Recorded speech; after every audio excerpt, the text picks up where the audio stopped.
আসসালামু আলাইকুম রহমতুল্লাহি ওয়া বারাকাতুহু। আলহামদুলিল্লাহ, আশা করি আপনারা সকলেই ভালো আছেন। দিনী আলোচনায় আপনাদের সবাইকে স্বাগতম। আমাদের এই দিনী আলোচনার আজকের বিষয়বস্তু হবে ইমানের শাখাগুলো নিয়ে ধারাবাহিক আলোচনা। তারই ধারাবাহিকতায় আমরা আজকে ইমানের 23 নম্বর শাখা তথা রজা বিল কজা অর্থাৎ আল্লাহ তাআলার ফয়সালায় সন্তুষ্ট থাকা এই সম্পর্কে আপনি জানব।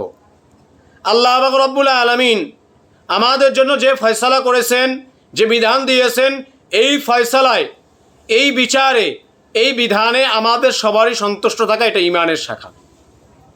এটা ইমানের শাখা, রজা বিল কজা অর্থাৎ আল্লাহর ফয়সালায় আমাদের সন্তুষ্ট থাকা। যেমন ধরেন, যে চুরি করবে, আল্লাহ তাআলার পক্ষ থেকে তার বিধান হচ্ছে তার হাত কেটে দেওয়া। এই যে সে যদি চুরি করে থাকে, তাহলে তার হাত যে কাটলো তারও সন্তুষ্ট থাকতে হবে, যে কাটছে তারও সন্তুষ্ট থাকতে হবে। কেন? কারণ এটা আল্লাহ পাক রব্বুল আলামিনের হুকুম, আল্লাহ পাক রব্বুল আলামিনের ফয়সালা। এভাবে প্রত্যেকটা বিষয়ে কোনো বিপদ আসছে, এটা আল্লাহ তাআলার ফয়সালা, বাস এটার উপরে সন্তুষ্ট থাকা। আবার দেখা যায় যে আমি এই জিনিসটা চেয়েছি কিন্তু এই জিনিসটা হয় নাই, আল্লাহর ফয়সালা হয়েছে অন্য কিছু, বাস এটার উপরে সন্তুষ্ট থাকা যে না, আল্লাহ তাআলা এটা আমার জন্য মঙ্গল চেয়েছেন, বাস এটার উপরে কি থাকা? সন্তুষ্ট থাকা। কেন? কারণ এই এত বিশাল আসমান, এত বিশাল জমিন, এগুলোর মালিকানা কার? এগুলোর মালিকানা হচ্ছে একমাত্র আল্লাহ তাআলার। এই আসমান বানিয়েছেন আল্লাহ, এই জমিন বানিয়েছেন আল্লাহ, এগুলোর মালিক আল্লাহ। অতএব ফয়সালাও হবে তার, এবং তার ফয়সালায় আমাদের সন্তুষ্ট থাকতে হবে।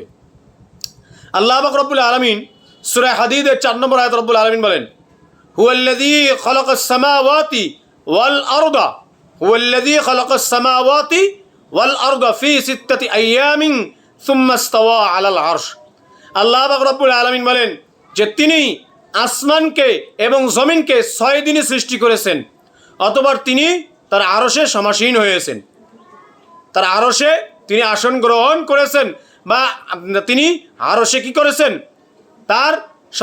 তিনি আরশে সমাসীন হয়েছেন, আরশের দিকে মনোসংযোগ করেছেন। তো এই যে এত বড় বিশাল আসমান, এত বিশাল আসমান, আমরা আসমানের দিকে তাকাইলে আল্লাহু আকবার, কত বিশাল আসমান, আল্লাহু আকবার। এই এত বিশাল আসমান এবং এই এত বিশাল জমিন, এবং এই জমিনের মধ্যে কত কিছু আছে, কত রকমের, কত প্রকারের বিভিন্ন ধরনের সৃষ্টি আছে, বিভিন্ন ধরনের বিষয় আছে, বিভিন্ন ধরনের জিনিস আছে। শুধু তাই না, আসমানের নিচে তাকালে কত কিছু দেখা যায়। এবং এই আসমানের মধ্যে যা কিছু আছে, এই জমিনের মধ্যে যা কিছু আছে, এগুলো সব কিছুকে আল্লাহ তাআলা 6 দিনে সৃষ্টি করেছেন। কয় দিনে? 6 দিনে। অতএব এই আসমান এবং জমিনকে যদি তিনি সৃষ্টি করে থাকেন 6 দিনে, তাহলে এত বিশাল আসমান, এত জমিন যিনি সৃষ্টি করেছেন, তার ফয়সালায় আমাদের সন্তুষ্ট না থেকে উপায় আছে? নেই। তার প্রত্যেকটা ফয়সালায় আমাদের কি থাকতে হবে? সন্তুষ্ট থাকতে হবে। আর এই যে আসমান, এই যে এত বিশাল সুবিশাল আসমান আমরা দেখতেছি, এই আসমান কি একটা? এটা কি একটাই বানিয়ে রেখেছেন আল্লাহ? না। আল্লাহ পাক রব্বুল আলামিন সূরা মুলুকের 3 নম্বর আয়াতে রব্বুল আলামিন বলেন, আল্লাযী খালাকাস সামাওয়াতি, আল্লাযী খালাকাস সাবআ সামাওয়াতিন তিবাকা, আল্লাযী খালাকা সাবআ সামাওয়াতিন তিবাকা। আল্লাহ পাক রব্বুল আলামিন 7টা আসমান বানিয়েছেন, যার প্রত্যেকটা একটার উপরে আরেকটা, একটার উপরে আরেকটা, এরকম করে সাজিয়ে তিনি 7টা আসমান কি করেছেন? তৈরি করেছেন। সুবহানাল্লাহ।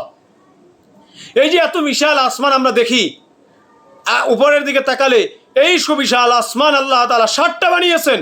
একটা নয়, দুটো নয়, তিনটে নয়, চারটে নয়, পাঁচটি নয়, ছটি নয়, বরং 7টি আল্লাহ পাক রব্বুল আলামিন এই বিশাল আসমান বানিয়েছেন।